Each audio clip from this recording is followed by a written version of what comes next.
네, 이번 회차부터 국제무역사 50회 기출문제 살펴보겠습니다. 자, 첫 번째 시간 1과목 무역규범 1번 문제부터 20번 문제까지 살펴보도록 하겠습니다.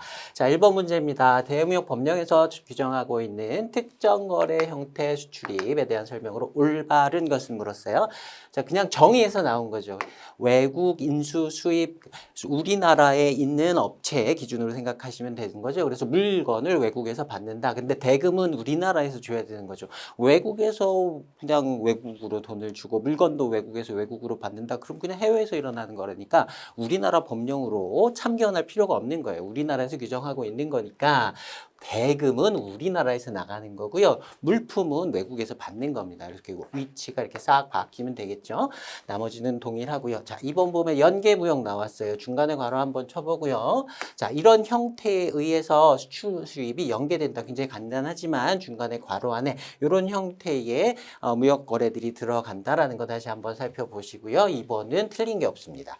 자, 3번 보시면 중개무역이라고 되어 있는데요. 중개무역 그 시험에 잘 안 나와요. 이거 딱 봐도 일단 개가 아닐까 의심해 보시고 수출할 것을 목적으로 수입해서 보세구역 무역 자유무역 지역 이외 국내에는 우리나라에는 안 들어오는 거죠. 왔다 하더라도 보세구역 같은 데 잠깐 찍고 다시 수출하는 수출입 수입해서 수출하는 거 역시 중개무역이었어요. 자, 3번도 틀렸습니다.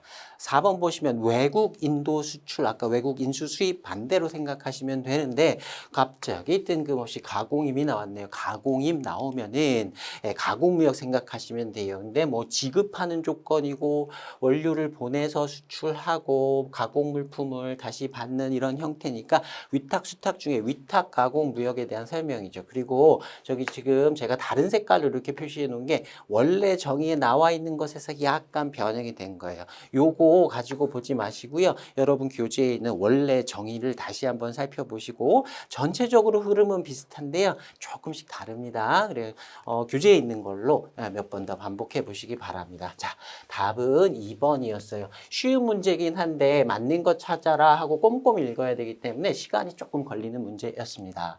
자, 2번 보겠습니다. 대무역 법령에서 규정하고 있는 수출에 해당하지 않는 것은 자, 1번 보면 국내에서 외국으로 물품이 이동하는 건 맞는데 뭐 임대차, 사용대차, 기타 등등 여러 가지 형태들이 있었어요. 임대차도 그 중에 하나 해당되는 것이었고요. 자, 선박이 어느 나라 선박이에요? 우리나라 선박으로 외국에서 포획한 수산물 등 이런 걸 외국에다가 파는 것도 수출에 속했습니다. 자, 그 다음에 3번 보시면 외국 인도 수출에 해당하는 거래다. 유상으로 외국에서 외국으로 물품을 인도하는 것 이것도 수출에 해당되는 내용이었고요. 자, 4번 한번 눈여겨서 볼까요? 관세법에 의한 보세 판매장에서 면세점에서 출국 예정자인 내국인에게 외국에서 생산된 물품을 매도하는 건 이거 조금 뭔가 이상하죠? 상식적으로 생각해도 국외국이 아니라 국내 생산 물품을 판매하는 것이고요. 내국인이 아니고 외국인으로 되어 있었습니다. 이것도 정의 다시 한번 확인해 보시기 바랍니다. 정의에서 그대로 나온 문제였어요. 답은 4번이었습니다. 다음 3번 보겠습니다. 대무역 법령에서 수입 제한 물품 수출입을 제한하는 경우들이 있죠. 그런 경우에 산통부 장관의 승인을 받아야 한다. 이거는 수출입 공고에다가 이런 물품들을 제한 물품들을 규정을 해놨었어요. 자, 그 정도까지 기억이 났다라고 하면 괜찮고요. 다음에 나오는 거는 그 승인 면제 사유들에 대한 내용인데 이거 공부 잘 안 하는 내용이고요. 출제도 잘 안 됩니다. 저기 깊숙한 곳에서 특히 숫자가 얼마냐 이렇게 넣어봐라. 그래서 난이도를 굉장히 높여서 이거 만점 방지 문제라고 보시면 되겠습니다. 틀렸으면 좋겠다라고 낸 문제니까요. 틀려도 크게 상관없습니다. 여기까지 이게 어떤 상황인지 정도만 이해했다 하면 충분합니다. 틀려도 괜찮아요. 답은 500만 원인데요. 몰라도 됩니다. 자, 틀리라고 낸 건 틀려도 크게 문제 없어요. 자, 그 다음 4번 보겠습니다. 대무역법령에서 규정하고 있는 무역업 고유번호에 관한 설명으로 잘못된 것은 돼 있는데 이거 시험에 굉장히 자주 나오죠. 별 내용도 없고요. 간단하고 한 두세 번 정도 계속 문제로 정리해 두시면 예, 나중에 쏠쏠하게 쉽게 점수 맞을 수 있는 주제입니다. 자, 여기 즉시 나오는 거, 요거 뭐 처리 기간이 5일이다, 10일이다, 뭐 이런 식으로 나와서 오답 만드는 경우들도 있었어요. 신청하면 예, 즉시입니다. 자, 그 다음에 2번 보시면 무역 거래자별 무역업 고유 번호를 누가 부여하느냐 산통부 장관 이렇게 되어 있는데 이거 무역협회에 위탁되어 있죠.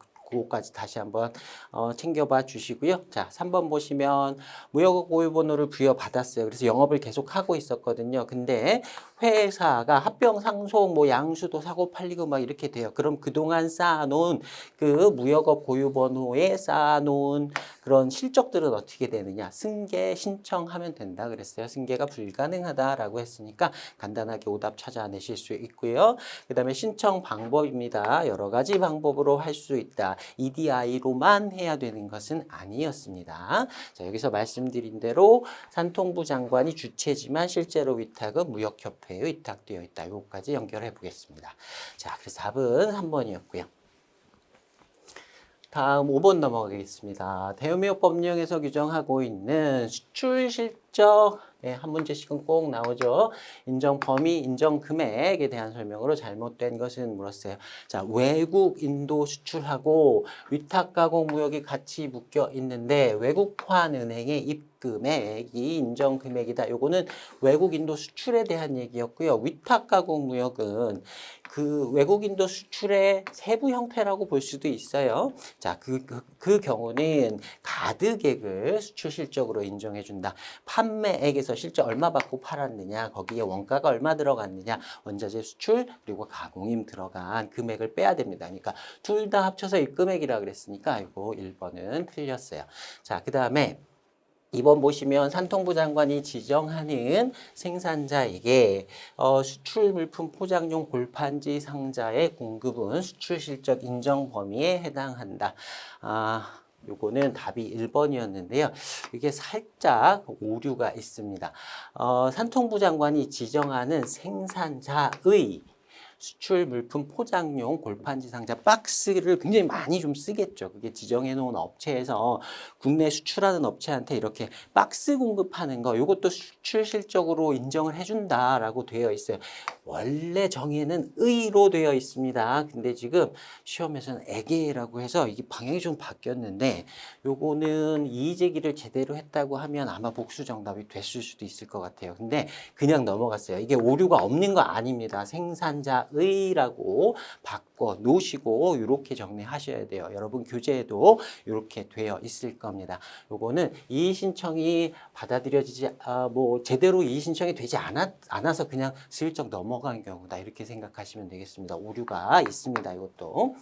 자, 그다음에 3번 보시면 외국인으로부터 대금을 영수한다. 4번에도 보시면 외국인으로부터 대금을 영수한다. 그리고 국내에서 뭔가 물품이 이동하는 거였어요. 이게 세 가지가 있었죠. 하나 더가 자유무역 지역으로 반입 신고한 물품 등을 공급하는 것. 자유무역 지역으로 공급하는 것. 4번에는 보세구역으로 공급하는 거였고 3번에는 외국인과 임대차 계약을 맺은 국내 업체에 인도하는 경우. 이렇게 세 가지가 다 외국인으로부터 대금을 영수한다. 이렇게 시작해서 국내에서 물품이 인도되는 실제 물리적으로는 국내에서 이동하는 경우였습니다. 자, 요거까지 세 개 한꺼번에 묶어 두시고요. 자, 답은 2번도 오류가 있었지만 공식적으로는 1번이 정답 처리되었고 2번도 고쳐 놓자 말씀드렸습니다. 자, 그 다음 6번 보겠습니다. 대무역 법령상 국내에서 물품 등을 매도하는 것으로서 외화 획득의 범위, 이거는 수출 실적 아니고요. 외화 획득의 범위입니다. 수출 실적 인정 범위하고 외화 획득의 범위하고 살짝 겹치는 부분도 있고 약간 헷갈릴 수 있어요. 구분해서 정리 잘 해두셔야 됩니다. 자, 1번 보시면 외화 선박에 선용품을 공급한다. 근데 외화를 받고 이렇게 시작했어요. 자, 그 다음 2번에도 보시면 외국인으로부터 외화를 받는다. 이런 표현 들어가고요. 공장 건설에 필요한 물품 등을 국내에서 공급한다. 자, 그다음에 3번 보시면 절충 교역 거래, 옵셋 거래라고 했었습니다. 보완 거래로서 외국으로부터 외화를 받고까지는 좋은데 이게 외화 획득인데 외국에서 제조된 물품을 국가기관에 공급하는 건 조금 이상하죠. 예, 국내에서 제조된 물품으로 바꿔 주셔야 됩니다. 3번이 그래서 틀렸고요. 4번의 경우는 그 3번하고 조금 헷갈리게 만들려고 곁다리로 집어넣은 지문으로 보고 넘어가셔도 크게 문제는 없을 것 같아요. 말씀드렸듯이 외화 획득의 범위하고 수출 실적 인정 범위하고 조금 헷갈릴 수 있으니까 항상 구분해서 이렇게 정리해 보시는 거 추천드립니다. 자, 답은 어쨌든 3번이었습니다.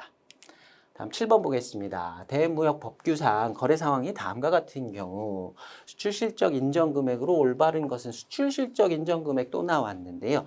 요거는 4대 문제로 나왔어요. 간단하지만 조금 그래도 그나마 우리가 보는 문제 중에서는 좀 창의적인 문제다 이렇게 볼 수 있겠습니다. 규정만 잘 알고 있으면 풀 수 있는 건데 사례 문제가 이렇게 자주 나오진 않는데 요 정도 사례 문제는 괜찮은 것 같아요. 좋은 문제로 보입니다.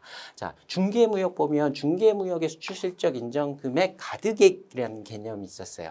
얼마를 받고 팔았는데 실제로 사온 금액은 얼마다. 그래서 실제로 내가 얻은 이득은 얼마다. 그게 우리나라의 이익으로 들어온 금액이다. 이렇게 계산을 하는 거죠. 근데 수출 금액은 기준이 FOB 가격이었고요. 수입 금액은 CIF가 기준이었습니다. 자, 근데 밑에 그대로 안 주고 조금 꼬아놨어요. 자, 두 번째 내용 보시면요. 수입을 했는데 CIF로 안 주고 FOB로 줬어요. 그래서 $10,000 이렇게 돼 있고요.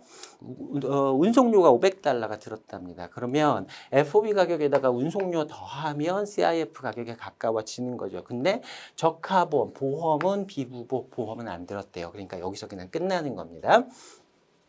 이외에도 다른 금액이 뭐 있을 수 있지 않을까. 그렇게 복잡하게 문제 내지 않으니까요. 그냥 간단하게 생각해 주시면 됩니다. 자, 일단 수입 금액은 $1,500 이렇게 구했고요. 자, 그 다음에 수출 금액 봅시다. 수출 금액은 FOB로 돼야 되는데 여기는 CFR로 또 주어졌어요. $13,000 돼 있고요. 여기서 FOB 가격을 구하려면 운송료를 빼면 되겠죠. 예, 빼면 $12,000 이렇게 됩니다. 그래서 가득액은 요 차액을 구해 주시면 되겠죠. 여기서 앞에 수입 금액에 FOB에다가 운송료 더하고 보험은 부보하지 않았다 그랬으니까 이것도 CFR 가격이랑 원칙적으로 같아지긴 하는데 FOB의 구성가격, CIF의 구성가격, CFR의 구성가격 요거 알고 있으면 풀 수 있는 문제고요. 물론 중개무역의 가득액이라는 개념도 기억하고 계셨어야 되는 거죠. 뭐 암산으로 간단하게 풀어볼 수 있는 문제였습니다. 자, 1번이었고요. 다음 8번 보겠습니다.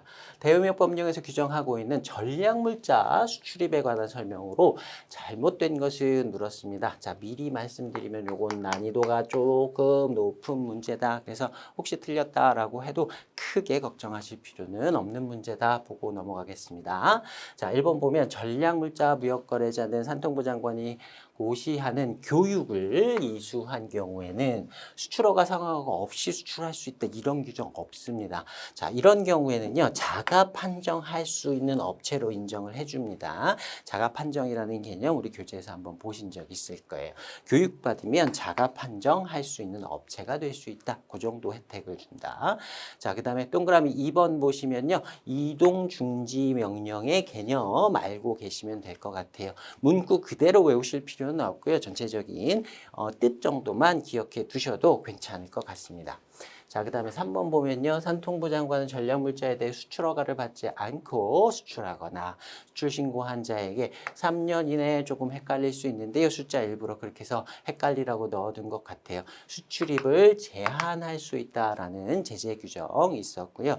자, 그 다음에 동그라미 4번 보시면 전략물자는 아니지만 대량 파괴 무기 등으로 사용 용도가 바뀔 수 있는 물품들 이런 경우에는 전략물자에 대한 수출허가가 아니라 상황허가라는 걸 받아야 된다. 허가받는 것은 동일하긴 했지만 그 메커니즘이 약간 달랐습니다. 그래서 4번도 오류는 없어요.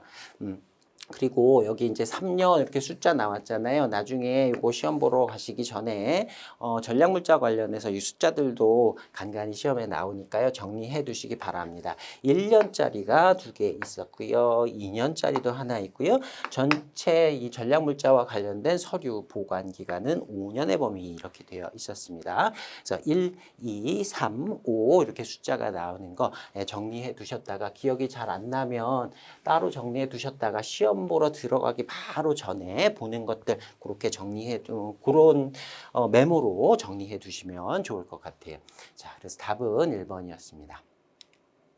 다음 9번 보겠습니다. 대외무역 법령상 수출국에서 주요 부분품의 단순 조립 물품, 원조의 단순 혼합 물품, 중고 물품으로 원산지를 특정하기 어려운 물품을 수입하는 경우 원산지 표시에 관한 규정, 원산지 표시에 관한 규정도 시험에 꽤 자주 나오긴 하죠. 근데 보통 이제 원칙들 이게 양이 아주 짧지는 않았는데 이렇게 몇 번 우리 살펴봤을 거예요. 출제가 꽤 자주 되기 때문에 살펴보셔야 되는 규정인데 요거는 조금 세부 규정에서 예외에 해당하는 것으로 볼 수 있겠죠.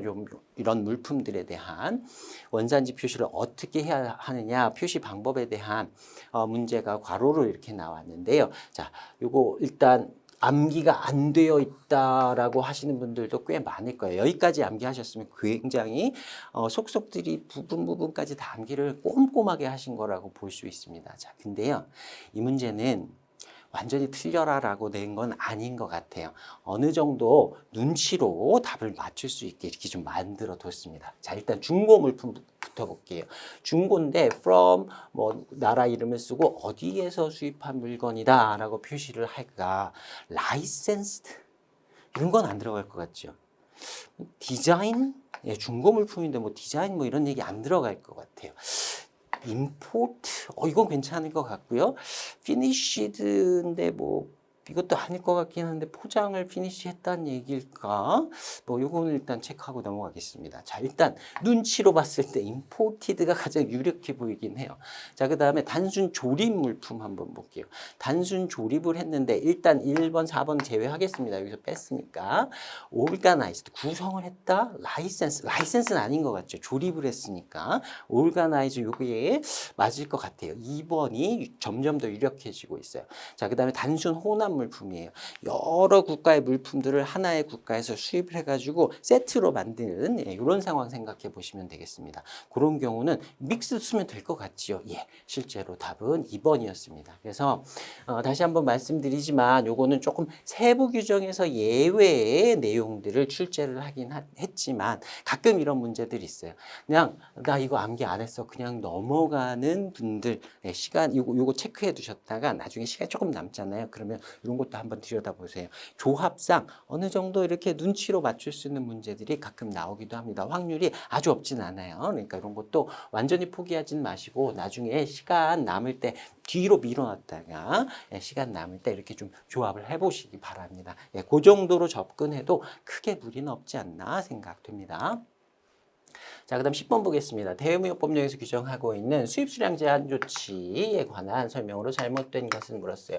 이것도 굉장히 출제 잘 되는, 암기할 거는 사실 얼마 안 되는데 그 안에서 출제 많이 되죠. 자, 보겠습니다. 1번 보면 조치 시행일 이후 수입되는 물품, 당연히 조치를 한 다음에 수입되는 물품에 대해서 적용한다라는 게 원칙이었고요. 이것도 시험에 자주 출제되는 지문입니다. 적용기간 4년 연장하면 최장 8년 이렇게 4년 8년 이렇게 숫자 기억해 두셔야 되고요. 자, 2번 보면요. 수입 수량 제한하는 경우에 기준 수량이라는 게 있었어요. 미만으로 수입 수량을 제한할 수 없다. 이게 원칙이긴 합니다. 기준 수량 이상으로만 제한하여야 한다. 여기서 만으로 된 부분이 틀렸어요. 자, 원칙은 맞긴 맞아요. 기준 수량이라는 게 대표적인 3년간의 수입 수량을 연평균 수량으로 환산해서 일정 기준 여태까지 들어오던 양 정도 그것보다는 더 많게 그것보다 확 줄여서 그것보다 미만으로는 못하도록 원래는 되어 있는데 기준 수량 이상으로 수입 수량 제한 조치, 원칙적으로 제한 조치를 하다 보면 피해가 커질 수 있겠다. 이게 조치가 아무런 의미가 없겠다라고 명백하게 인정되는 경우에는 미만으로도 할 수 있다. 이렇게 예외 규정을 두고 있습니다. 그래서 기준 수량 이상으로만 이렇게 딱 한정을 해버렸으니까 이게 틀린 거고요. 요때 수입 수량을 국가별로 나누어 줄 수도 있다라는 규정까지 다시 한번 살펴보시기 바랍니다. 자, 그 다음에 3번 보면요. 수입 수량 제한 조치 시행할 때 이해 당사국하고 적절한 무역 보상 협의할 수 있다라는 규정도 이것도 굉장히 많이 출제됐던 거고요. 동그라미 4번 아까 그 기준 수량이라고 했었죠. 대표적인 3년간의 수입량, 연평균 수입량으로 환산한 수량 이 표현도 다시 한번 봐두고 넘어가시기 바랍니다. 자, 그래서 답은 2번이었습니다.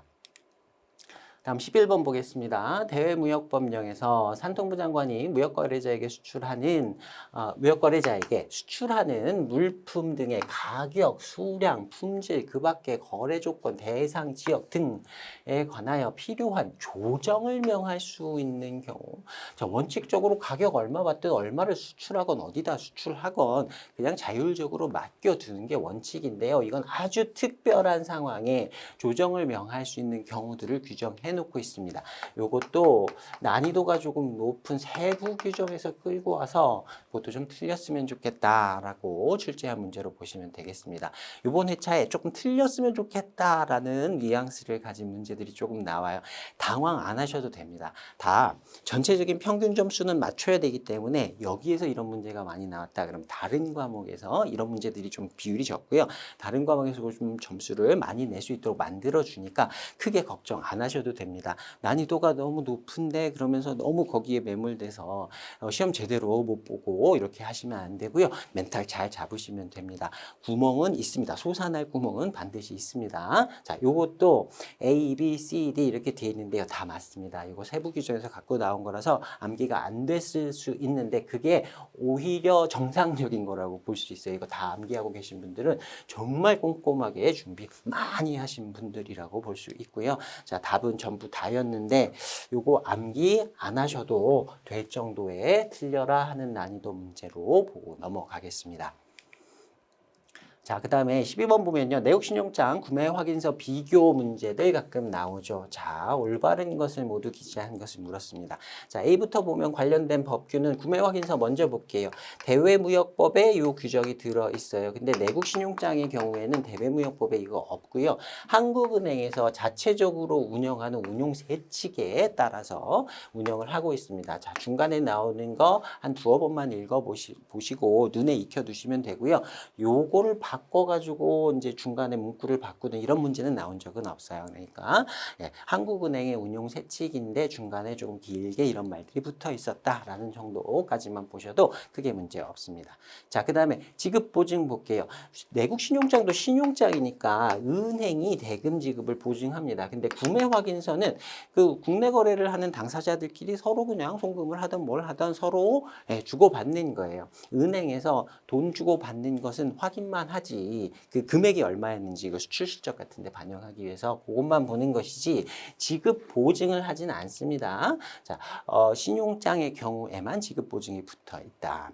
자, 그 다음에 C에 보시면 수출 실적이에요. 수출 실적으로 다 인정해 주죠. 구매 확인서도 마찬가지, 내국 신용장도 마찬가지, 그리고 영세율도 다 적용을 해줍니다. 똑같은 혜택 봅니다. 여기 불인정이라고 되어 있으니까 이것도 틀렸습니다. 자, 그 다음에 발행기관은요, 내국 신용장, 신용장이니까 이건 은행에서만 해요. 근데 구매 확인서의 경우에는 은행에서도 할 수 있고요. 전자무역 기반 사업자도 할 수 있었습니다. 전자무역 기반 사업자는 내국 신용장은 발행은 개설은 못 해줍니다. 자, D도 맞았어요. 그러니까 틀린 거는 B하고 C 만든 거 찾으라고 했으니까 3번에 A하고 D를 답으로 찾아주시면 되겠습니다. 자, 다음 13번 보겠습니다. 무역보험제도에 대한 설명이다. 괄호 안에 들어갈 용어를 올바르게 나열한 것은 물었어요. 자, 요거는 요전 회차까지는 무역보험제도 여기 안 나오고요. 13번 문제까지 대외무역법 문제가 나왔었는데 50회부터 무역보험제도가 아주 전에 몇 년 전에 이런 패턴으로 많이 13번 문제 대외무역법의 마지막 문제로 이렇게 나왔었는데 이게 다시 부활했습니다.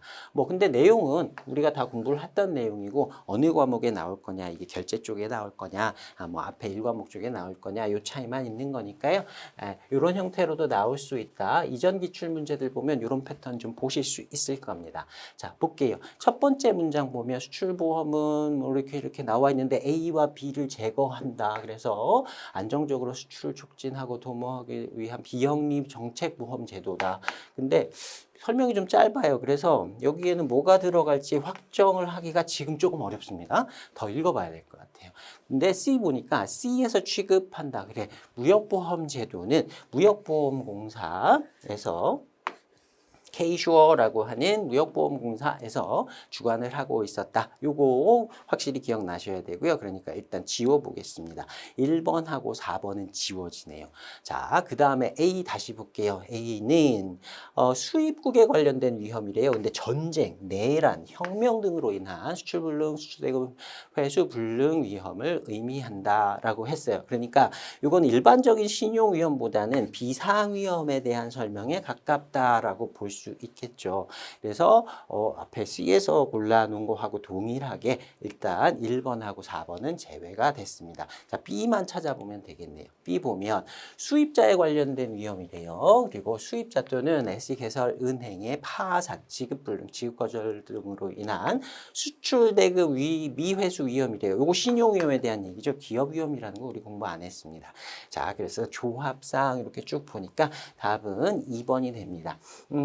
뭐 전체적으로 보면 어려운 내용은 하나도 없는데 처음에 약간 모호한 내용으로 A, B를 뚫어놔서 끝까지 다 꼼꼼히 읽어보도록 만든 정도 문제로 보시면 되겠습니다. 난이도는 그렇게 높진 않았어요. 자, 여기까지 살펴봤고요.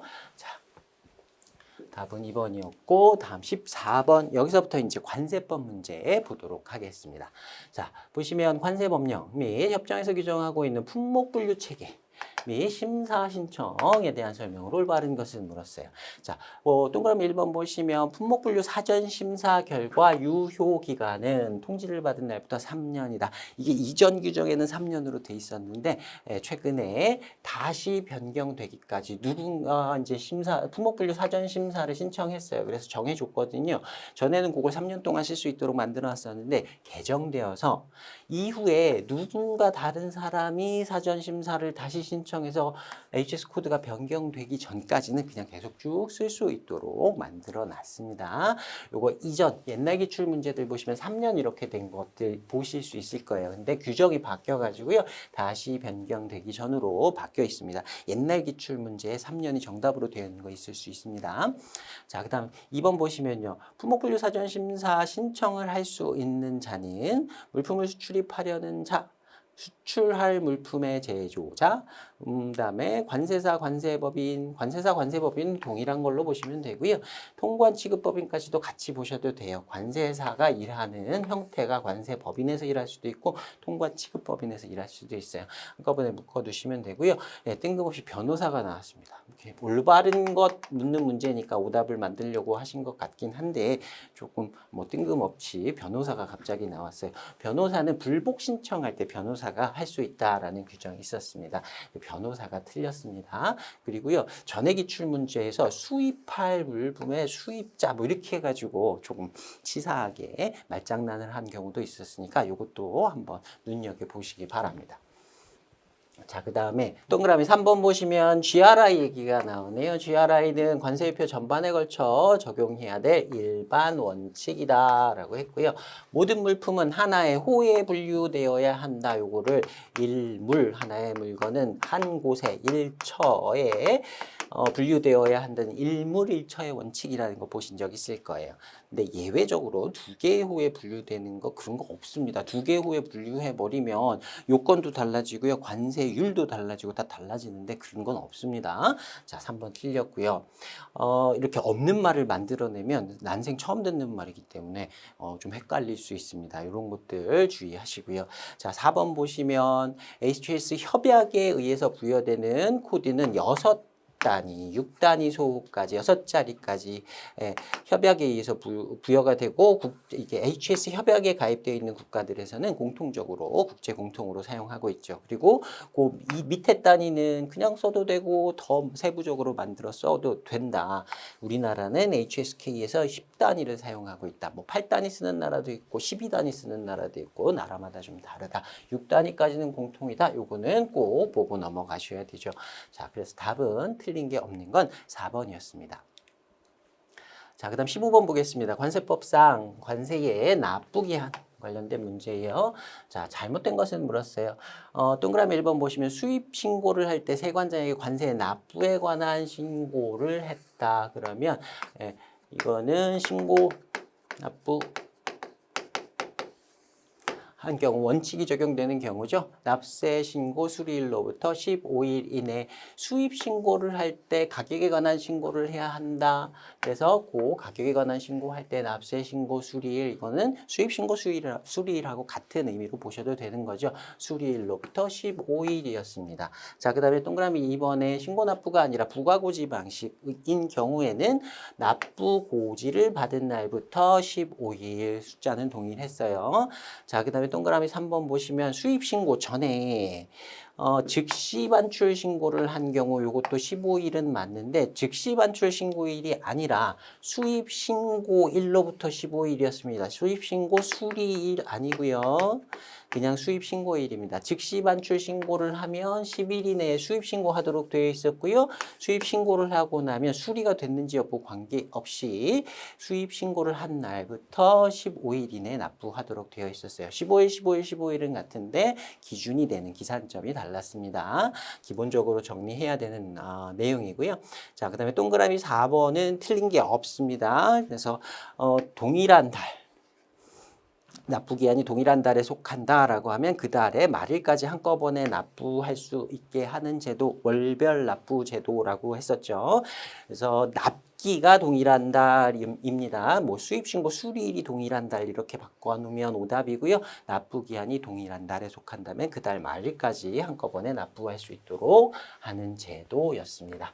자, 답은 3번이었고요.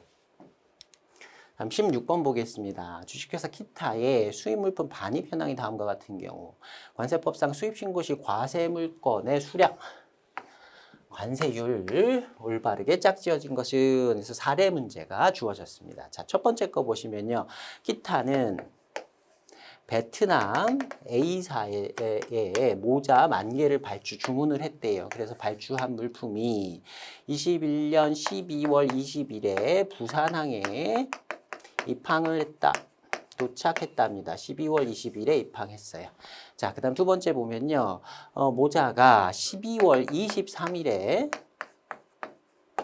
보세창고에 반입됐대요. 배에서 내려서 3일 후에 보세창고에 반입이 됐어요. 근데 반입하는 과정에서 보니까 모자 100개가 선적되지 않아서 10,000개를 주문했는데 9,900개가 반입이 된 게 확인이 됐답니다. 이 날짜에 이게 실제로 반입된 양은 9,900개예요. 자, 그 다음에 보면 보세창고 반입 다음 해인 12월 말에 들어와가지고 해가 넘어갔어요. 1월 1일 날 관세율이 개정됐답니다. 관세법 개정이 된 거예요. 그래서 기본관세율이 5%에서 3%로 변경됐대요. 3%가 됐어요. 자, 그 다음에 반입 다음 해인 1월 5일에 그래서 5일 지나가지고요. 1월 5일 날 수입 신고를 했답니다. 자, 그러면 과세 물건의 확정 시기, 관세를 납부해야 하는 물품은 언제를 기준으로 따지는 거냐? 수입 신고를 하는 때를 기준으로 한다 그랬죠. 수입 신고를 하는 때는 수량이 몇 개였을까요? 9,900개였겠죠. 10,000개에서 이제 100개가 빠졌으니까 10,000개를 수입 신고하는 게 아니라 여기 수입 신고하는 때 9,900개였으니까 과세 물건 확정 시기는 수입 신고를 하는 때. 자, 그다음에 적용 법령의 시기. 어떤 법령을 적용하느냐. 이것도 마찬가지로 원칙은 수입 신고를 하는 때의 법령, 적용되는 법령이었어요. 그러니까 이때는 3%의 관세율이 적용이 되겠죠. 그러니까 답은 뭐가 될까요? 예, 사례 문제라서 조금 꼼꼼히 읽긴 해야 되는데 결국엔 과세물권 확정 시기하고 적용 법령의 시기 알고 있느냐 묻는 문제였어요. 답은 예, 4번. 수입 신고를 하는 때의 물품의 성질, 수량, 그리고 그 당시의 법령에 따라서 과세물권 확정 시기에 대한 설명, 적용 법령의 시기에 대한 설명 이렇게 나와 있었습니다. 자, 답은 4번입니다. 다음 17번 보겠습니다. 한국의 A기업은 B은행에 신용장개서를 의뢰하여 물품을 수입했대요. 우리나라에 도착한 물품을 보세운송업체 C가 보세운송 중 도난 했답니다. 자, 해당 물품의 절도범은 D이다. 자, 여기까지 사람이 많이 나와요. A기업이 나오고 이게 화주가 되겠죠. B은행이 신용장 개설했다는데 신용장 개설한 거하고 납세 의무자하고는 아무런 관련 없습니다. 자, 그 다음에 절도법에 대한 얘기도 없어요. 자, 보세운송 중에 도난당한 물품, 이것만 보시면 돼요. 자, 보세운송 업체에 보세운송을 할 때 보세운송을 신고 또는 승인을 받아야 되는데 신고한 사람 또는 승인을 받은 자가 납세 의무자가 되는 거죠. 절도범은 이렇게 먼저 이 사람들이 납세 의무자가 돼서 관세 납부한 다음에 나중에 가서 뭐 받아오든지 뭐 알아서 해야 되는 거고요. 규정상으로는 간단하게 보세운송 중 도난된 물품 보세운송 신고 또는 승인을 받은 자 이렇게 답 골라주시면 됩니다. 자, 그래서 답은 3번이었고요. 다음 18번 보겠습니다. 관세법상 수입신고 후 세액의 정정에 관한 설명이다. 괄호 안에 들어갈 용어를 올바르게 나열한 것은 물었어요. 자, 보시면 신고 납부한 세액이 부족하다는 걸 알게 됐을 때 납부한 날부터 얼마 이내의 세액을 보정하여 줄 것을 세관장에게 신고할 수 있다. 세액의 정정 관련된 거 잠깐 보고 넘어갈게요. 관세를 납부하기 전까지 정정신고할 수 있죠. 정정신고는 많이 냈건 적게 냈건 계산 잘못한 경우에는 납부일까지 다시 계산해서 그 납부를 제대로 된 금액을 납부하면 되는 거예요. 자, 근데 납부가 끝난 다음에 발견했어요. 부족해요. 세액이 부족하다라고 하면 6개월까지는 보정 신청할 수 있고요. 6개월 지나가면 수정 신고해야 됐었습니다. 자, 보정 신청하면 원칙적으로 가산세는 물지 않는다. 근데 수정 신고의 경우에는 가산세가 부과된다라고 했어요. 그래서 암기하실 때 정보, 수정 저는 이렇게 해서 암기를 했었는데 우리 중간에 6개월 요거 납부 기한까지 요거 정리해 두셔야 되고요.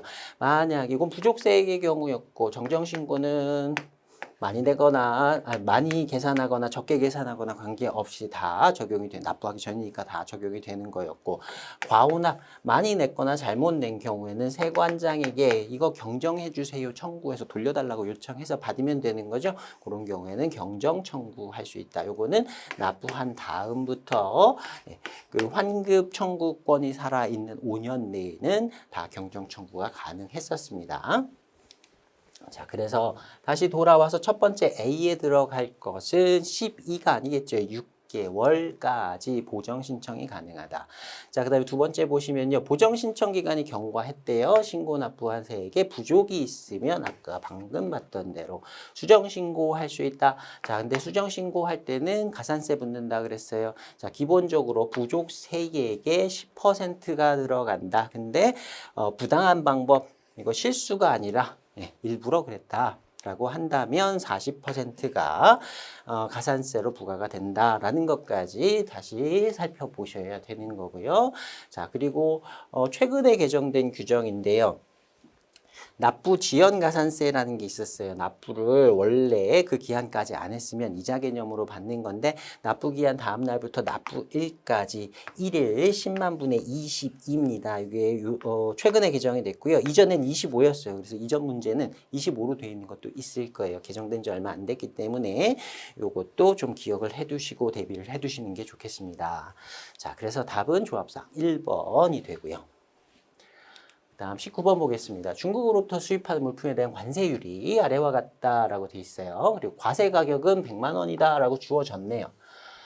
수입 통관 시 납부해야 할 관세액이 얼마냐 물었습니다. 관세율 적용할 수 있는 요건은 다 충족이 되어 있다. 적용해야 할 관세율의 우선순위 물어보는 문제로 보시면 되겠습니다. 자, 기본 관세는 가장 마지막 6순위 관세였고요.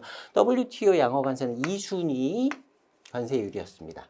자, 한중 FTA는 1.5순위로 보면 된다 그랬죠? 1순위 깡패세율 다음에 2순위 중간에 들어가는 세율이다. 할당 관세는 조할계에서 3순위 세율이었습니다. 자, 근데 보니까 2순위 세율이 5.4%고요. 1.5순위 세율이 4%고 3순위 세율이 2%예요. 이런 경우에는 높은 세율을 적용시켜 줄까요? 아니요. 후순위 세율보다 낮은 경우에 같은 경우에도 뭐 FTA 같은 경우에 적용할 수 있지만 그러니까 실제로는 이렇게 하면 바본 거죠. 이렇게 해야 될 겁니다. 자, 할당 관세를 적용해서 2% 적용하면 되고요. 100만 원에 2%니까 2만 원이 답이 되겠습니다. 뭐 표로 이렇게 좀 복잡하게 보이지만 결국에는 세율의 적용 우선순위, 순위 알고 있느냐라는 문제로 보시면 되겠습니다. 자, 다음 20번 보겠습니다. 다음은 기사 내용을 발췌한 것이다. 괄호 안에 들어갈 용어를 올바르게 나열한 것은 보니까 관세율의 종류 물어보는 거예요. 보시면 A부터 보면 산업 경쟁력 강화 뭐 등등등 이런 이유로 해서 40% 범위의 기본 세율에서 가감 더하거나 뺀다 플러스 마이너스 40%를 할 수 있는 세율 하면 딱 기억나시는 게 있을 겁니다. 한번 살펴보고 넘어갈게요. 할당 관세였습니다. 두 가지가 있었는데요. 40%를 빼고 부과할 수 있다라고 하는 규정이 있었고요. 그 다음에 또 40%를 더해서 부과할 수 있다. 플러스 마이너스가 다 가능한 관세가 할당 관세였어요. 자, 그 중에 빼고 40% 빼고 할 수 있는 것 세 가지 사유들 나와 있었고요. 이것도 시험에 언제든지 나올 수 있으니까 기억해 두셔야 되고요. 여기다 하나만 집어넣으면 오답 집어넣으면 사지선다해서 문제 쉽게 만들 수 있으니까 꼭 기억해 두시기 바랍니다. 자. 그래서 첫 번째 들어갈 거는 할당 관세예요. B 보시면 특정 물품의 수입 증가 어디서 많이 보던 표현이긴 해요. 근데 국내 시장이 교란되거나 산업 기반이 붕괴될 우려가 있는 경우 100%까지 인상에 운영하는 것이다. 이렇게 나와 있어요. 요거는 원래 나와 있는 정의하고 조금 다르게 문제에서 출제를 했습니다. 자, 조정관세 기억나실 거예요. 100분의 100에서 100%에서 물품의 기본 세율을 뺀 율에 기본 세율을 다시 더한대요. 그러니까 기본 세율이 예를 들어 8%였다라고 하면 100%에서 8% 뺀다면 8%를 다시 더하는 거죠. 결국에 100%가 됩니다. 자, 요거 조정관세에 대한 내용이었고요. 조정관세는 특징이 부가사유 4가지 중에 뭐 보호, 뭐 보존 이런 것들 표현이 나오는 것들 요거는 1순위 세율이었습니다. 그리고 나머지 3가지 이렇게 나와 있었는데 이것도 기억 잘 해두셔야 됩니다. 나머지는 3순위. 자, 이 중에서 농림축산물 등 국제 경쟁력이 취약한 물품이라고 원래 돼 있는데 우리 문제에서는 특정 물품의 수입 증가로 인하여 하고 뒤에는 표현이 같아요. 그래서 이렇게 해서 출제를 해서 약간 헷갈리게 만들어 놨을 수 있는데 100%, 100분의 100 뭐 이런 표현 나오는 것들 이걸 키워드로 해서 답을 찾아 주셔야 됩니다. 자, 그리고요. 우리 방금 살펴봤던 할당관세하고 조정관세에 유사한 표현이 있습니다. 세율 불균형, 현저히 불균형, 세율이 현저히 불균형하다 뭐 이런 표현들이 나오는 두 가지가 좀 유사한 것들이 있어서 이거 나중에 시험에서 헷갈릴 수 있습니다. 그래서 구분 잘 해두셔야 되는데 조정관세에서는 이런 표현이 나오고요. 할당관세에서는 유사물품 간의 세율이 현저히 불균형하다. 근데 여기서 큰 특징이 뭐냐면 할당관세에서 이거는 깎아주는 세율이에요. 유사물품 간의 세율이 현저히 불균형해서 외국 물품에 너무 비싼 가격이 형성되는 거예요. 그래서 깎아주려고 하는 거예요. 거고요. 이거는 조정관세는 세율불균형에서 외국 물품이 너무 싼 거예요. 그래서 관세를 더 부과하는 이런 큰 차이가 있습니다. 표현은 비슷하지만 그래서 이 문구만 보면 헷갈릴 수 있으니까 이거 구분해서 다시 한번 살펴보자 해서 다시 한번 말씀드렸어요.